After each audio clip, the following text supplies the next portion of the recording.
Hello, welcome back to my channel. और आज हम करने जा रहे हैं टेंस का पार्ट 7 जिसका नाम है प्रेजेंट परफेक्ट टेंस। ठीक है दोस्तों, और जिन्होंने इस चैनल को सब्सक्राइब नहीं किया है जाके सब्सक्राइब कर दीजिए। और चलिए आगे बढ़ते हैं।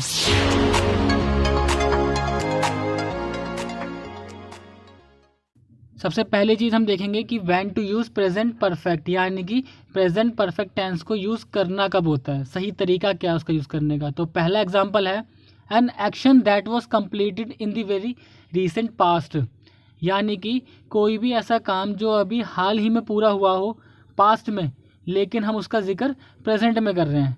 एक क्रिया जो हाल ही में पूरी हुई हो तो वो प्रेजेंट परफेक्ट में ही आती है। एग्जाम्पल के तौर पे I have just finished my homework, मैंने अभी अपना होमवर्क पूरा किया है।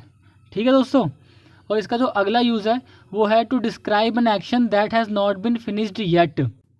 जी हाँ, कोई भी ऐसा काम जो अभी तक पूरा ना हुआ हो उसके बारे में बताने के लिए भी हम प्रेजेंट परफेक्ट का यूज़ करते हैं। ऐसी घटना का वर्णन करने के लिए जो अभी तक समाप्त ना हुई हो। ठीक है, अब जो मैं एग्जांपल यहाँ लिख रहा हूँ वो है it has rained a lot this month, यानी कि इस महीने बहुत बारिश हुई है। और बारिश अभी भी हो रही है और पहले भी बहुत हुई है, तो हमने ये सेंटेंस परफेक्ट में ही बनाना है, प्रेजेंट परफेक्ट में।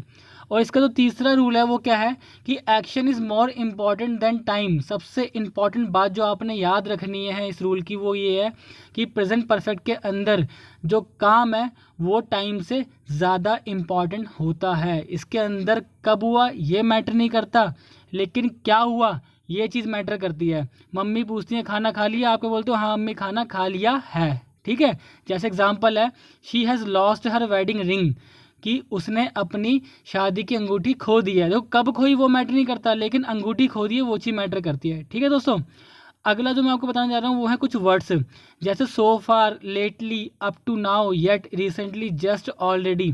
ये वर्ड्स आपको प्रेजेंट परफेक्ट में ही मिलेंगे और आपको इनका यूज़ हमेशा टाइम के लिए जब भी करना होगा वो प्रेजेंट परफेक्ट में ही करोगे आप। ठीक है दोस्तों, और हिंदी में जब हम बात करते हैं तो सेंटेंस में लोग अक्सर बोलते हैं आपको कि चुका है, चुकी है, चुका हूँ। जब भी आप देखो तो वहाँ पे परफेक्ट आएगा, लेकिन रियलिटी में हम कभी भी ऐसे वर्ड का यूज़ नहीं करते अपनी लाइफ में। जो वर्ड्स हम यूज़ करते हैं वो क्या होते हैं, वो ये रहे, जैसे कि लिया है, दिया है, आया है, गया है। आप कभी ये नहीं बोलोगे मैं खाना खा चुका हूँ, आप क्या बोलते हो, हाँ मैंने खाना खा लिया है, अरे मैंने उसको बुक दे दी है। ठीक है दोस्तों, तो ये सही रूल है। और अब बढ़ते हैं सीधा अपना सेंटेंस फॉर्मेशन की तरफ। सबसे पहले हम करेंगे सिंपल या एफर्मेटिव सेंटेंसेस। तो इसका जो फॉर्मूला होता है वो होता है subject plus has plus verb की थर्ड फॉर्म प्लस ऑब्जेक्ट। याद रखना परफेक्ट में वर्ब की थर्ड फॉर्म आती है। सब्जेक्ट आपको पता ही है, डूअर को बोलते हैं, जो करता होता है, जो काम करता है उसे सब्जेक्ट। हैज़ इसके अंदर आपकी हेल्पिंग वर्ब रहेगी जो सब्जेक्ट के अकॉर्डिंग आप लगाओगे। उसके बाद आपने लगानी है वर्ब की थर्ड फॉर्म, यानी कि क्रिया, जो काम जिसकी हम बात करते हैं उसकी तीसरी फॉर्म आएगी। और आखिरी में लगाना है ऑब्जेक्ट। ऑब्जेक्ट होता है जिस पे क्रिया का प्रभाव पड़ता है। ठीक है दोस्तों, और अब बात करते हैं हेल्पिंग वर्ब हैज़ और हैव की कि वो लगाना कैसे आपने। तो सबसे पहले देखते हैं हैज़ कब आता है। हैज़ आता है ही, शी, इट, एनी नेम और सिंगुलर चीज़ के साथ। ठीक है, और अब देखते हैं हैव।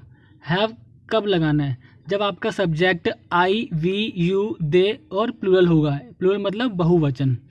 ठीक है दोस्तों, और अब हम करते हैं सीधा अपना एक सेंटेंस है राहुल ने अपना प्रोजेक्ट जमा कर दिया है। तो सबसे पहले इस सेंटेंस में हम देखेंगे हमारा सब्जेक्ट क्या है।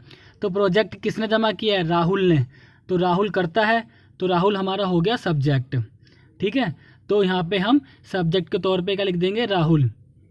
अब राहुल के साथ हैज़ और हैव में से क्या आएगा, तो अभी हमने ऊपर देखा है राहुल एक नाम है, एक सिंगल नाम, एनी नेम, तो उसके साथ हमने लगाना है क्या है, हैज़। उसके बाद हमने लगानी है वर्ब की थर्ड फॉर्म। तो सबसे पहले हम पता करेंगे हमारी वर्ब इसके अंदर है क्या। तो वर्ब है जमा करना, और जब भी कुछ प्रोजेक्ट या डॉक्यूमेंट जमा करने की बात आती है तो उसे हम सबमिट बोलते हैं। तो सबमिट की थर्ड फॉर्म सबमिटेड लगा दी यहाँ पे। अब लगाना है ऑब्जेक्ट।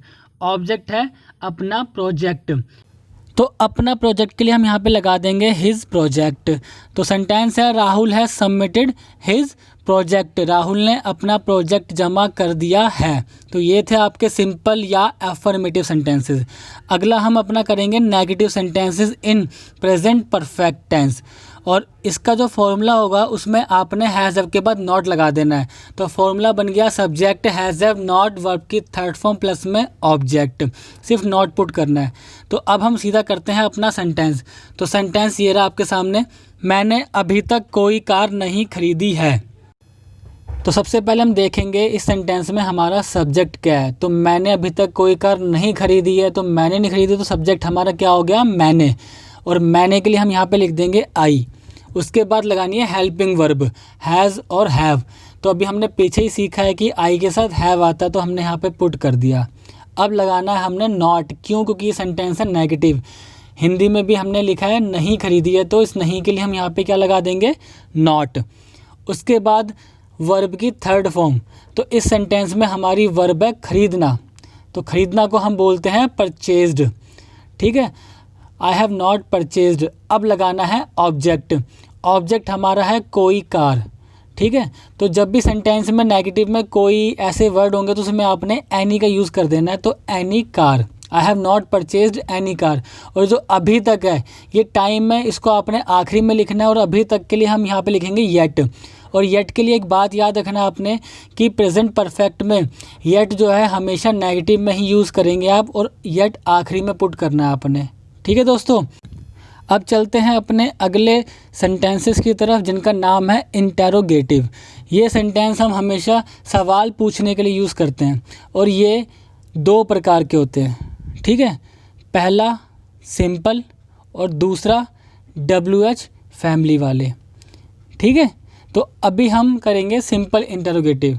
सिंपल इंटेरोगेटिव करने से पहले मैं आपको इसकी दो शर्तें बता देता हूँ कि सेंटेंस जो है वो स्टार्ट होता है क्या से, हिंदी के अंदर, यानी जो हिंदी सेंटेंसेस होंगे उनकी शुरुआत किससे होगी, क्या से। और इसमें अगर मैं आपको सिंपल बताऊं तो आप जिसका आंसर हाँ या ना में दे सको वो सिंपल इंटेरोगेटिव होते हैं। और अगली जो बात है वो है कि इंग्लिश के अंदर भी जो आपका सेंटेंस होगा वो हेल्पिंग वर्ब से स्टार्ट होगा, और इस सेंटेंस के अंदर हेल्पिंग वर्ब हमारी होगी हैज़ या हैव, ठीक है। इसका फॉर्मूला भी फिर कैसे बनेगा, सबसे पहले हैज़ हैव ही आएगा, फिर सब्जेक्ट, वर्ब की third form, object, then question mark. तो सेंटेंस ये रहा आपके सामने। सेंटेंस है क्या तुमने मेरे लिए खाना बनाया है। तो जैसा कि हम देख रहे हैं कि हमारा जो हिंदी सेंटेंस है वो किससे स्टार्ट हुआ है, क्या से, ठीक है। तो हिंदी में सेंटेंस क्या से स्टार्ट हुआ है, तो इंग्लिश में भी हमें हैज़ और हैव में से कोई एक चीज़ सबसे पहले लगानी होगी, मगर इसको लगाने के लिए हमें सब्जेक्ट का पता करना ज़रूरी है। तो इस सेंटेंस के अंदर हमारा सब्जेक्ट है तुमने, ठीक है। तो क्या तुमने मेरे लिए खाना बनाया है, तुमने को बोलते हैं यू, और यू के साथ आता है हैव, तो हम यहाँ पे लिख देंगे हैव यू, ठीक है दोस्तों। अब हमने लगानी है वर्ब की थर्ड फॉर्म। क्या लगानी है, वर्ब की थर्ड फॉर्म। तो इस सेंटेंस में हमारी जो वर्ब है वो है बनाना। तो खाना बनाना के लिए एक वर्ड स्पेशली यूज़ करते हैं जिसे बोलते हैं कुक। कुक की थर्ड फॉर्म लगा देंगे कुक्ड, ठीक है, हैव यू कुक्ड। अब लगाना है ऑब्जेक्ट। तो ऑब्जेक्ट इसके अंदर ये पूरा ही है, मेरे लिए खाना, लेकिन सबसे पहले हम यहाँ पे लिखेंगे खाना, फूड मेरे लिए, फॉर मी। तो have you cooked food for me, क्या तुमने मेरे लिए खाना बनाया है, आखिरी में क्वेश्चन मार्क, ठीक है दोस्तों। ये था हमारा सिंपल इंटरोगेटिव। और अब हम करेंगे WH फैमिली वाले सेंटेंसेस।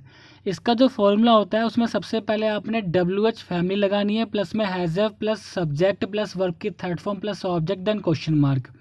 WH फैमिली के बाद पूरा फॉर्मूला सिंपल इंटरोगेटिव वाला ही पुट कर देना है आपने। सेंटेंस ये रहा आपके सामने। सेंटेंस है तुम यहाँ क्यों आए हो, क्वेश्चन मार्क। तो सबसे पहले WH फैमिली लगानी है इसके अंदर। तो WH फैमिली है क्यों, ठीक है दोस्तों। तो सबसे पहले WH फैमिली लगा देंगे, क्यों को बोलते हैं वाई, WHY, ठीक है। उसके बाद लगाना है हैज़ या हैव में से कोई एक चीज़, मगर इसको लगाने के लिए भी हमें सबसे पहले सब्जेक्ट का पता करना होगा कि हमारा सब्जेक्ट है क्या। तो इस सेंटेंस में जो हमारा सब्जेक्ट है वो साफ दिख रहा है तुम को बोलते हैं यू, और यू के साथ आता है हैव, तो हम यहाँ पे पुट कर देंगे हैव यू। उसके बाद अब हम लगाएंगे वर्ब की थर्ड फॉर्म, ठीक है। तो वर्ब की थर्ड फॉर्म, इसके अंदर जो वर्ब हमारी है वो क्या है, वो है आना, ठीक है। और आना की जो फर्स्ट फॉर्म होती है वो होती है कम, और थर्ड फॉर्म भी होती है कम, तो यहाँ पे हम पुट कर देंगे come, why have you come. Object इस सेंटेंस में है नहीं, और जो ये हेयर है इसको हम आखिरी में पुट कर देंगे, why have you come here question mark. ठीक है दोस्तों, thank you for watching, good bye.